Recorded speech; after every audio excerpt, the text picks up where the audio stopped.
Abra a Bíblia sua lá em 2 Reis capítulo 4. Eu estava aqui glorificando ao Senhor, né? As lágrimas aqui de alegria. Por quê? Porque o Ícaro, quando ele tinha 13 anos, eu dei um violão para ele. E essa foi uma das primeiras músicas que ele tocou lá. E hoje ele está tocando no altar para o Senhor, depois de... né? E hoje está no altar do Senhor, tocando para a glória do nome do Senhor. Amém, querido? Segundo livro de Reis, capítulo 4, do verso 8 em diante. Segundo livro de Reis, capítulo 4. A mensagem de hoje é assim, ó. O tema, né? A alma amargurada seca os ossos. Nós temos que pregar o que nós precisamos de ser tratados e curados dentro da casa do Senhor também, né? Por isso que às vezes a pessoa escuta alguma coisa de um outro pastor, um outro pregador, mas o que Deus quer tratar é o que nós precisamos ouvir aqui. Às vezes a pessoa ouve lá um negócio que não vai ser tratado na sua vida, porque o Espírito Santo sabe o que precisa dentro da igreja que você congrega. Então, vamos ver o que o Senhor tem para nós hoje. Segundo livro de Reis, capítulo 4, verso 8, diz assim: certo dia Eliseu foi a Sunem, onde havia uma mulher rica que o reteve para comer. Todas as vezes que passava por lá, entrava para comer. Disse ela ao seu marido: vejo que este que passa sempre por nós é santo homem de Deus. Façamos-lhe um pequeno quarto no terraço e ali lhe ponhamos uma cama, uma mesa e uma cadeira e um candeeiro. Quando ele vier a nós, ali se recolherá. Certo dia chegou Eliseu, recolheu-se àquele quarto e se deitou. Disse ele ao seu moço, Geazi: chama a sunamita. Chamando-a ela se apresentou perante o profeta. Disse Eliseu a Geazi: dize-lhe, tu nos tens tratado com todo o desvelo. Agora o que há de se fazer por ti? Haverá alguma coisa que se fale por ti ao rei? Ou ao chefe do exército? Ela respondeu: eu habito no meio do meu povo. E então disse o profeta: o que há de se fazer por ela? Disse Geazi: ora, ela não tem filho e seu marido é velho, é idoso. Então disse Eliseu: chama-a. E chamando-a, ela se pôs à porta. E disse Eliseu: por este tempo e daqui a 1 ano abraçarás um filho. E respondeu ela: não, meu senhor, homem de Deus, não mintas a tua serva. Mas a mulher concebeu e deu à luz um filho no tempo determinado, no ano seguinte, como Eliseu lhe dissera. Amém, queridos? Glória a Deus. Que maravilha, hein? Esse texto aí, né? Tá ali, você pode acompanhar no telão. Mas quando nós vemos aqui esse homem de Deus, que ele passava pela frente da casa dessa mulher, e ela tem algumas qualidades ali, né? Ela era uma mulher já de idade, era uma mulher rica, não faltava nada para ela, mas o que faltava para ela era um filho. E aí então ela pega e diz para o marido: poxa vida, tenho visto que esse homem que passa aqui na frente é um homem de Deus. O homem de Deus é aquele que não precisa dizer que ele é um homem de Deus. A sua atitude, a presença do Senhor é na vida dele, ou na vida dela, da mulher também, a mulher de Deus. Então não é necessário que a pessoa fique batendo no peito e diga assim: não, eu sou cristão, eu sou evangélico, eu sou crente, eu sou um homem de Deus ou uma mulher de Deus. Não, as pessoas mesmo vão ver que essa pessoa é de Deus. Então essa sunamita, que era um lugar que chamava Sunem, ela via que aquele homem era um homem de Deus. E então ela disse assim: vamos fazer para ele um quarto de hóspede, e quando ele estiver passando por aqui, vamos colocar uma cama, do lado da cama um criado mudo, e ao lado vamos colocar o candeeiro e um copo d'água. Eu vejo que ela pensou nos detalhes, porque sabia que o homem de Deus estudava também a palavra. Colocou o candeeiro, porque à noite acenderia ali, para que ele estivesse estudando a palavra de Deus. Mas quando você recebe então um hóspede dentro da sua casa, a sua rotina ela é mudada, não é assim? Porque dentro da sua casa você tem sua rotina, você levanta, você vai ao banheiro, você pode andar de roupas íntimas dentro da sua casa. É a sua casa, é a sua família. O marido anda lá de cueca, a mulher anda lá do jeito que ela quer andar. E os filhos ali são todos da mesma família. A sua intimidade está ali junto com os seus. Mas quando vem então esse hóspede, as pessoas dentro da sua casa, então elas têm que se cuidar. Ela não vai poder mais andar de roupa íntima dentro da sua casa. Ela vai se cuidar também com as palavras que ela tem dito dentro da sua casa. Ela não vai mais falar um palavrão lá, porque ela vai se recear ainda mais com um homem de Deus dentro da sua casa. Então eu vejo muitas vezes a gente chega lá numa célula, as pessoas sempre estão alegres. Talvez quebraram os pratos durante o dia, mas à noite, selfiezinho. Vocês já viram no Facebook alguém com a cara de brabo?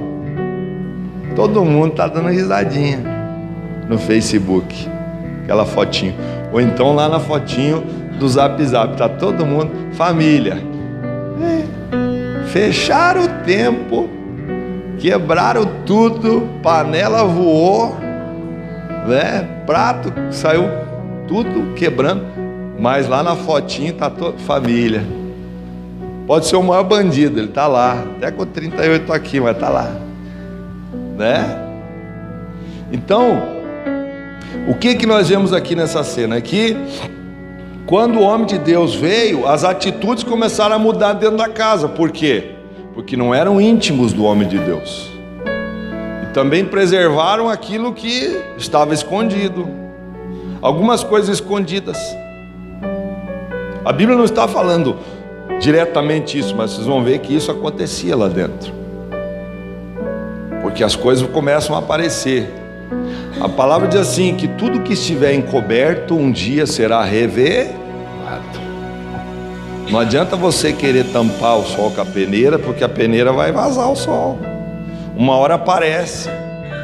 A pessoa pode até esconder um tempo, mas depois de um tempo as coisas aparecem, Então, as atitudes também deles começaram eram atitudes escondidas, porque vem um hóspede, os hábitos acabaram, a pessoa se controla mais com o visitante. Eu e a pastora Rita, eu não tenho muito esse hábito de ficar na casa das pessoas, nunca tive, sempre fui muito reservado, minha casa e tal, e quando ia para algum lugar, nem que eu fosse de barraca, mas eu não ficava na casa das pessoas. Aí final do ano nós fomos convidados a ir lá para Lages, e aí eu falei assim, mas onde que nós vamos ficar? Lá na chácara de uma pessoa lá no meio do mato. Eu falei, bom, Deus quer me tratar nisso também, para quebrar meu orgulhozinho, Falei, eu vou para lá. E nós fomos, e aí posamos uma noite. No outro dia eu falei assim, não, vamos já para outro canto e tal, mas naquele dia que nós passamos, eles ofereceram até a cama deles para nós dormirmos. Eu falei, não, a sua cama é sua cama, é o seu leito. O leito, a Bíblia diz que é o leito sem mácula, ou seja, o leito santo é a sua cama. Mas eu já vi pessoas deixando sua cama, e entregando como uma oferta mesmo, assim, querendo fazer o melhor para a gente, para o convidado, para o hóspede. E aí no outro dia também um almoço bacana, foi um dia gostoso. E aquela tarde nós então já estávamos programados para ir para a cidade lá onde estava o Ícaro e a Rafa, e nós fomos. E a minha sogra ficou lá naquela casa. Como a minha sogra era mais íntima, enquanto nós estávamos ali, estava assim muito legal, né? Mas quando nós voltamos, depois eu fiquei sabendo que deu um piripaque na dona da casa, que ela quis incendiar a casa, matar o marido. Eu acho que a minha sogra contribuiu um pouco para essa situação lá. Então,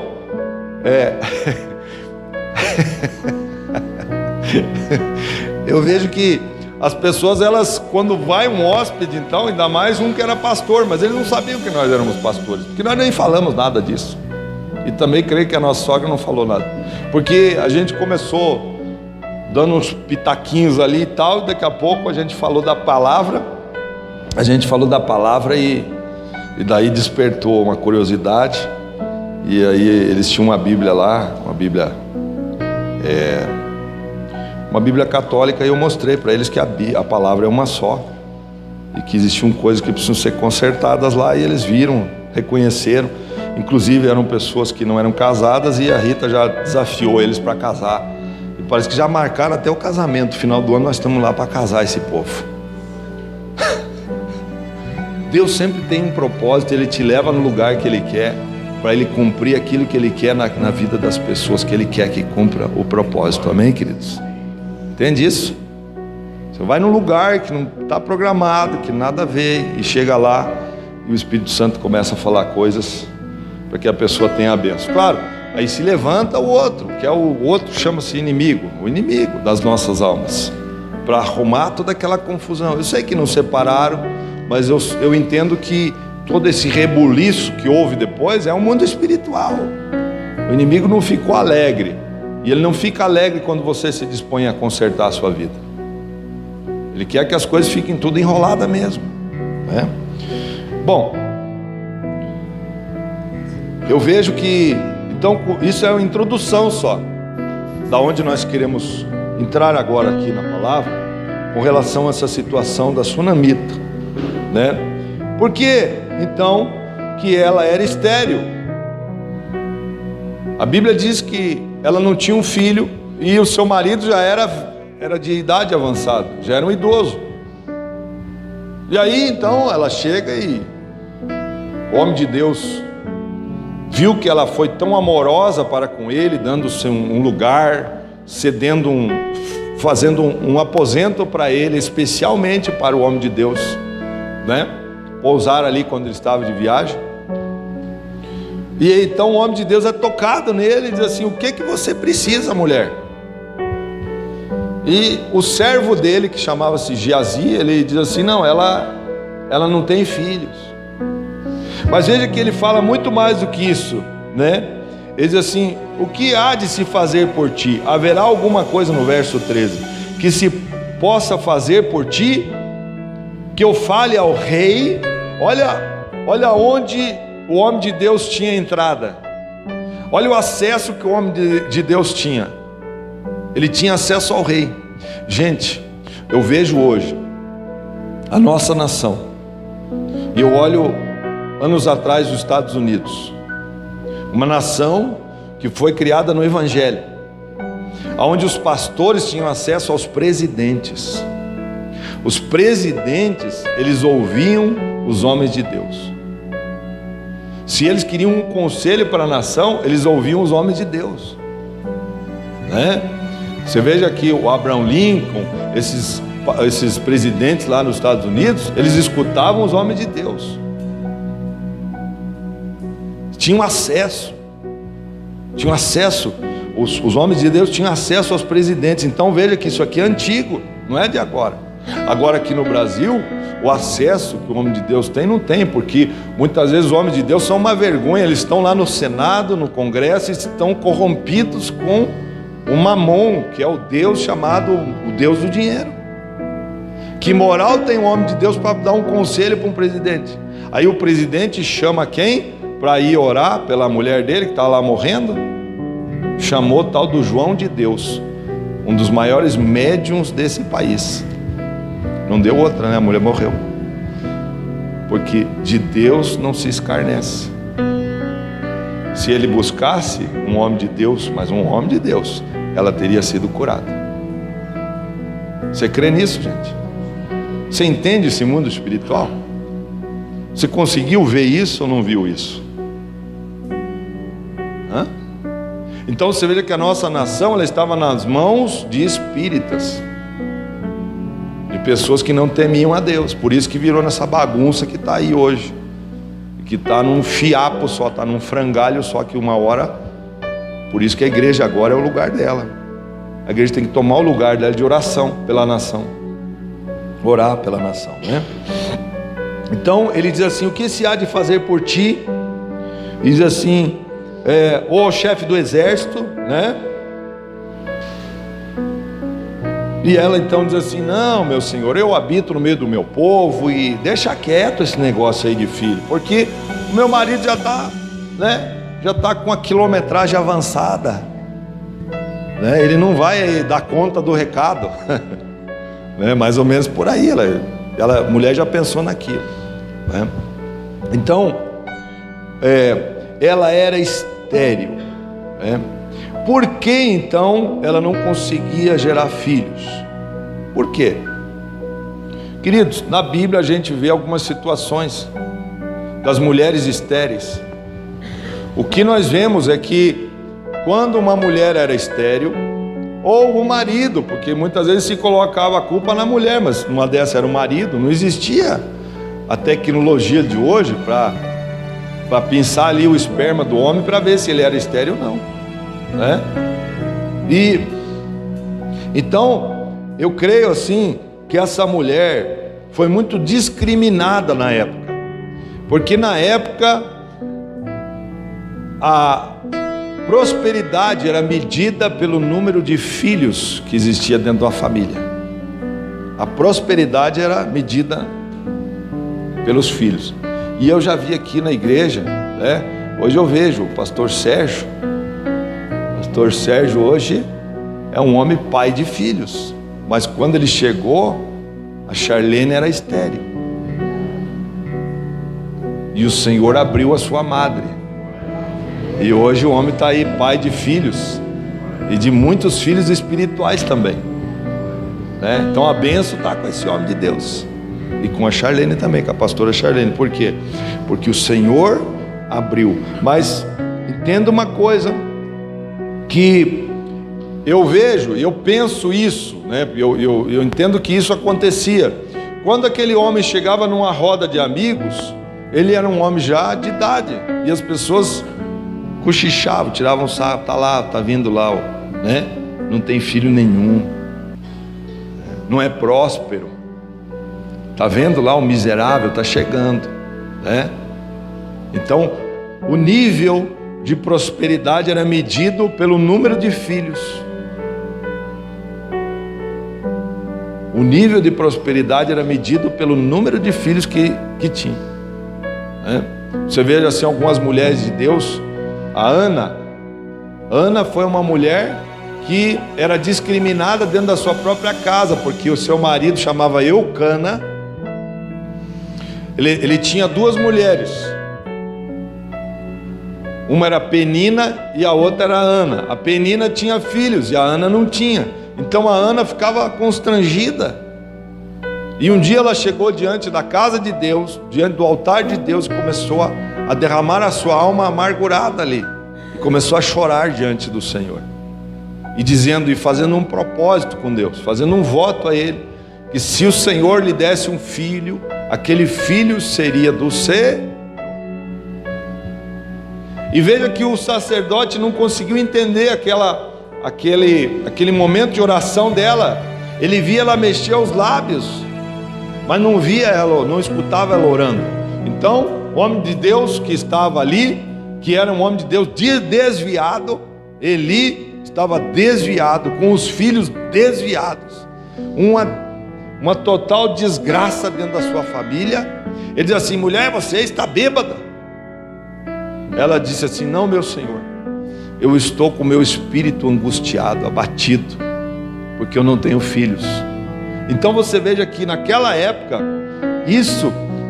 essa madre fechada, muitas vezes representava assim, uma alma amargurada. Uma alma amargurada. E aí nós vemos todos eles dentro da sua casa discriminados ali. Amém, queridos? Até aqui? Glória a Deus. Então, o segundo ponto que eu quero ver com vocês é: nós precisamos voltar para o Senhor. Essa mulher entendeu, a sunamita, ela entendeu que ela precisava voltar para Deus, que ela precisava fazer um caminho de volta. Amém, queridos? Você veja que o Senhor sempre, Ele pode nos abençoar. E aí ela concebeu um filho. Mas esse filho, eu não vou ler todo o capítulo, depois você lê em casa, mas eu vou te dar uma resumida. Logo depois que ela concebe esse filho, o filho já está meninão, mocinho, o filho está trabalhando com o pai no campo. O pai é um homem rico, senhor de idade, lembra disso? E ele começa então a ter uma dor de cabeça. E ele começa: ai minha cabeça, ai minha cabeça. E pai é uma bênção, né? Pai, ele diz assim, quando ele vê que a coisa apertou para o lado dele, ele diz assim: chama a tua mãe. Chama a tua mãe. Quando a coisa ficou feia, chama a mãe, né? Chama a tua mãe. Aí chamou uns empregados assim: leva esse menino lá para a mãe dele. Então a mãe, quando vê, o menino já está morto. O menino morreu. Ela entra naquele desespero. E ela então arruma uma montaria e sai em direção ao homem de Deus. Não, o homem de Deus, eu não queria um filho, mas ele me deu. E agora esse mal me sobreveio, né? E ela então sai em direção ao homem de Deus. E cada vez que ela chegava num certo ponto, as pessoas diziam assim: como é que a senhora está? Está tudo bem? Ela dizia assim: vai tudo bem, vai tudo bem. E ela não parava. E outra pessoa dizia assim: e daí, como é que a senhora está? Querendo puxar a conversa, a vizinha lá de cerca, né? Vai tudo bem? Ela: vai tudo bem, vai tudo bem. Mas não estava bem. Mas ela não parou, ela foi em direção ao homem de Deus, né? E chegando lá, no homem de Deus, versículo 27, diz assim: chegando ela ao homem de Deus, ao monte, apegou-se-lhes aos pés. Você veja, ela se lançou aos pés do homem de Deus. Ela se lança aos pés do homem de Deus. E diz assim a Bíblia: Geazi chegou para a retirar, mas o homem de Deus lhe disse: deixa, a sua alma está o quê? Amargurada, e o Senhor o encobriu de mim e nada me revelou. Amém, queridos? Glória a Deus.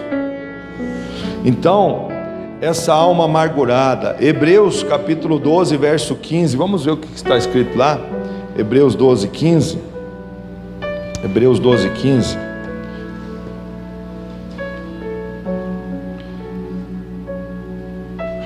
Hebreus 12, 15. Vamos ver aqui. Hebreus 12, 15 diz assim: tende cuidado de que ninguém te prive da graça de Deus, e de que nenhuma raiz de amargura brotando vos perturbe, e por ela muitos se contaminem. Muitas vezes, querido, nós, com a nossa raiz de amargura, nós podemos contaminar outras pessoas. Você veja que essa mulher, ela estava amargurada, mas não era só por causa daquela situação que o filho morreu, é porque as coisas eram mais antigas do que se pensa, porque as pessoas a discriminavam quando ela era para dar à luz e ela não dava. Você consegue entender isso? Amém, querido? Você consegue entender que ela era uma mulher sofrida da vida? Mas entenda uma coisa, que Deus nunca vai deixar as coisas encobertas na sua vida. Se há um ponto na sua vida que precisa ser tratado, o Senhor irá tratá-lo, amém? Se você quer andar com Jesus, se você quer andar com o Senhor Jesus, não pense que áreas da sua vida vão ficar encobertas. Mais cedo ou mais tarde, o Senhor vai mexer nessa sujeira. Não adianta você deixar a sujeira embaixo do tapete. Quando você for fazer a sua faxina na sua casa, não é assim? Você não começa a levantar tudo? O marido chega em casa para almoçar, meu Deus, parece que passou um furacão dentro dessa casa. Que aquele dia você tirou para a faxina. O dia que você tira para a faxina, você já levanta assim, naquele disposta, né? Aí você coloca a cadeira em cima da mesa, você pega o sofá, vira ele de ponta cabeça, você pega aqueles tapetes, joga para fora, dá um chute lá no cachorro, e gato lá para fora, e vai todo mundo, e diz, ó, nem entra aqui hoje, nem vem almoçar. Já liga para o abençoado, diz assim, nem vem almoçar hoje não, que hoje é o dia da faxina. O dia da faxina você põe tudo de ponta cabeça. Aí o homem chega lá no final do dia, meu Deus, nem sabe, essa aqui não é minha casa não, né? Porque o sofá já está virado, não sei por que tem que mudar tudo, mas já muda de lugar e assim vai. Não é assim na sua casa? Deus vai fazer assim na sua vida também. Se você quer crescer no mundo espiritual, se você quer prosperar, se você quer manter a sua bênção, porque ela recebeu uma bênção, só que o Senhor precisava tratar alguma coisa a mais nela. Ela precisava voltar para Deus. Ela conhecia Deus só de ouvir falar e de ver ele assim andando na rua. Ó, esse é um homem de Deus. Ela via Deus na vida daquele homem. O homem foi dentro da casa dela, deixou uma bênção, mas ela tinha que ter um encontro real com Deus. Aleluia. Está entendendo isso? Está entendendo que aprofundou mais agora? Então, muitas vezes, essa alma amargurada, como diz aqui em Hebreus, ela perturba e ela contamina outras pessoas. Ela não fica só para ela, ela acaba contaminando as pessoas que estão ao redor dela, pessoas que vivem com ela dentro da sua casa, no trabalho. Você vê aquela pessoa fechada, triste, né? Então acaba contaminando. Vai lá para Provérbios 17, 22. Provérbios 17, 22. Vamos ver o que está escrito lá. Provérbios 17, 22. Diz assim: o coração alegre é bom remédio, mas o espírito abatido faz secar os ossos. Meu Deus. Então o coração alegre, tem um outro versículo que diz assim, que o coração alegre aformoseia o rosto. Aleluia. O coração alegre aformoseia o rosto da pessoa alegre. Você vê assim. Por que o coração? A Bíblia fala de coração. Quando ela fala no coração, ela fala de alma.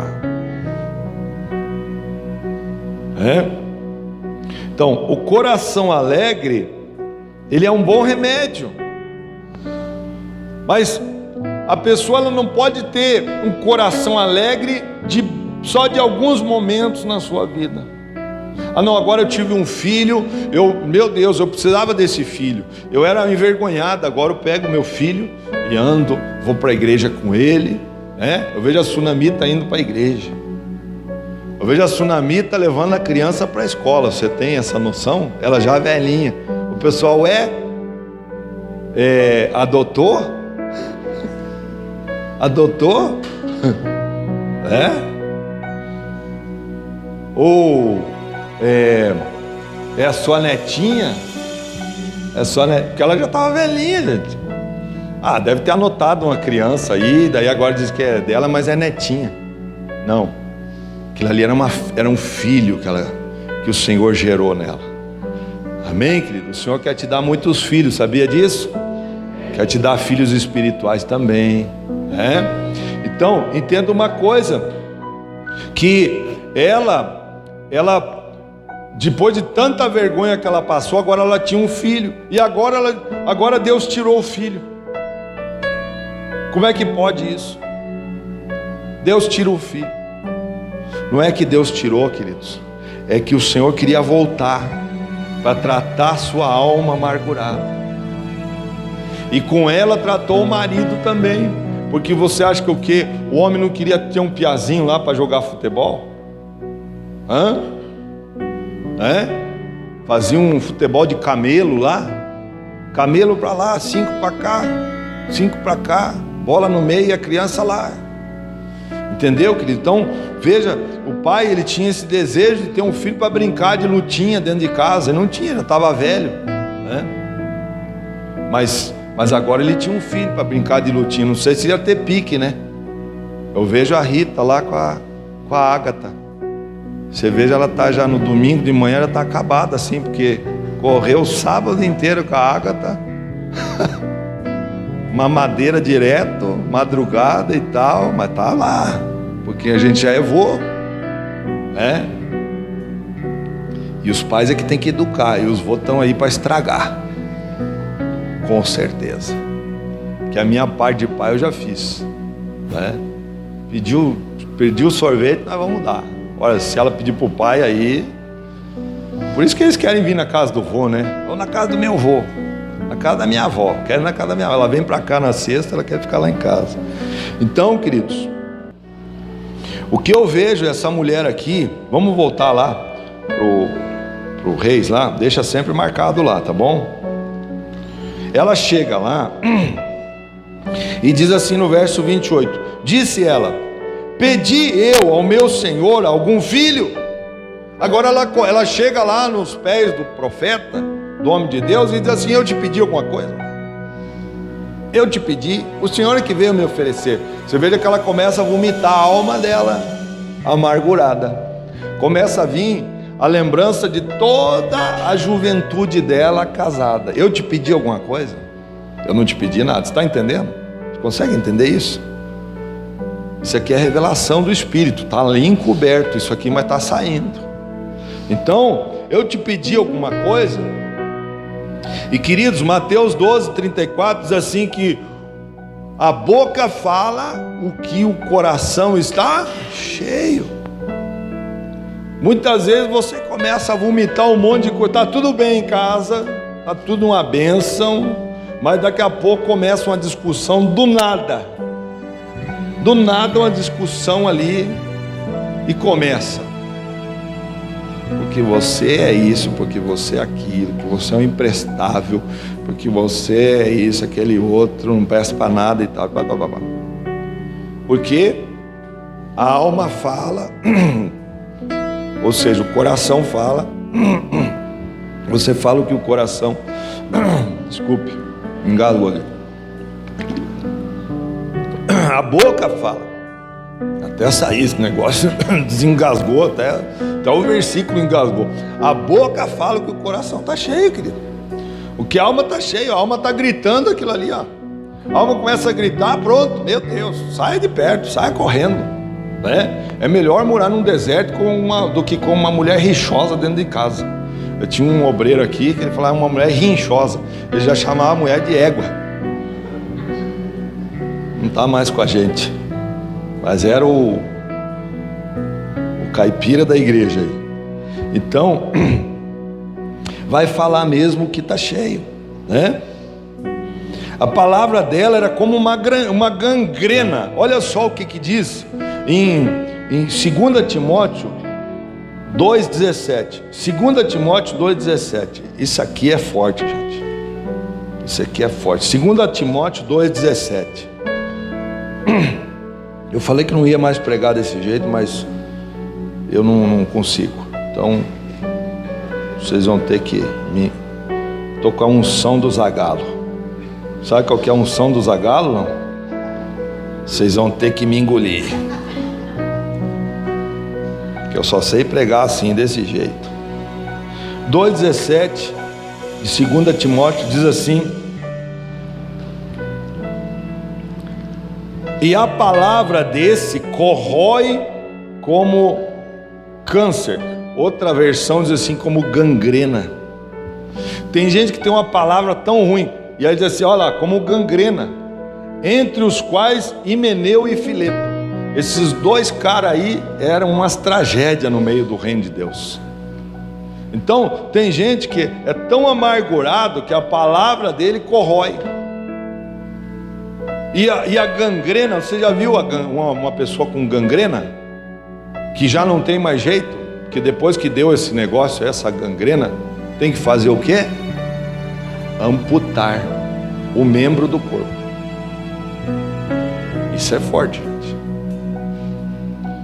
Então, se você olhar esse texto aqui, que está falando sobre uma pessoa aprovada por Deus, ele diz assim, que numa casa grande há vasos para a honra e há vasos para a desonra também. Mas nada aqui, um coração aberto para Deus não possa fazer a pessoa voltar para Deus. Amém, querido?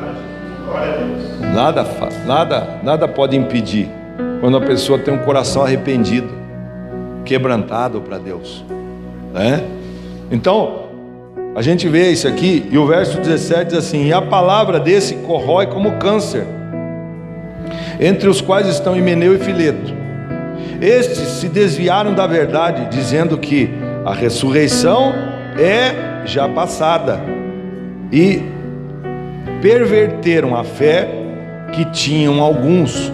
Então, existem pessoas que Jesus falou sobre os fariseus, que não deixavam as pessoas entrar no reino, eles não entravam e não permitiam ou proibiam os outros de entrar no reino de Deus. Existe pessoa tão ruim no reino, ou seja, na igreja, porque eles não estão no reino, mas eles estão numa igreja, num templo, porque eles não entregaram a vida ainda para Jesus. Eles são pessoas religiosas, né? E eles impedem, então aqui eles começam a usar da palavra para tirar as pessoas do reino de Deus, perverter a verdade, porque estão doentes da sua alma. Gente, pessoa doente da alma é uma tragédia, porque ela encobre as coisas. Amém, queridos? Glória a Deus. Está meio fraco hoje de glória a Deus aqui, porque a palavra está meio pesadinha, parece, né? Glória a Deus. Então, nós precisamos voltar. E aí, tem um versículo em Mateus 16, 19, que diz assim, que tudo que você ligar aqui na terra será ligado no céu, e tudo que você desligar aqui na terra será desligado no céu. Amém, queridos?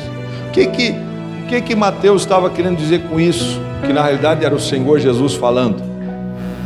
Ele estava dizendo o seguinte, que se você diz, não é só ligar a bênção, está ligado a minha bênção, está ligado o meu carro novo, está ligado a minha casa nova, está ligado isso, está ligado aquilo. Não, você tem que ligar ou desligar-se das pessoas que você tem uma raiz que brotou de amargura. Ela teve que voltar lá no nome de Deus, chegar aos pés dele e vomitar tudo aquilo. Diz assim, eu te pedi alguma coisa? Isso, aquilo, aquele outro, né? E ele, né? Eu te pedi, Senhor, alguma coisa. Volta lá para Reis 4, verso 28. Não disse eu, não me enganes? Veja só, ela precisava chegar lá e falar tudo isso. E veja que naquele momento o profeta diz assim, o Senhor me encobriu o coração amargurado dessa filha. Você viu só? Você vê que a gente não tem bola de cristal, a gente tem o Espírito Santo, mas muitas vezes você consegue encobrir muita coisa, mas nessa manhã você não veio aqui à toa, e o Espírito Santo está te mostrando aonde você precisa voltar, aonde você precisa consertar, porque a tua bênção veio até um pedaço e ela parou ali, E enquanto você não retornar para fazer um conserto com Deus e com pessoas, não acontecerá a bênção que você está querendo. Amém, queridos? Agora o ponto 3, para a gente estar encerrando já. Ela foi curada da sua alma quando voltou ao homem de Deus. Ela foi curada quando ela voltou. Então isso mostra a nós o que? Uma atitude. Nem Deus pode fazer isso por você.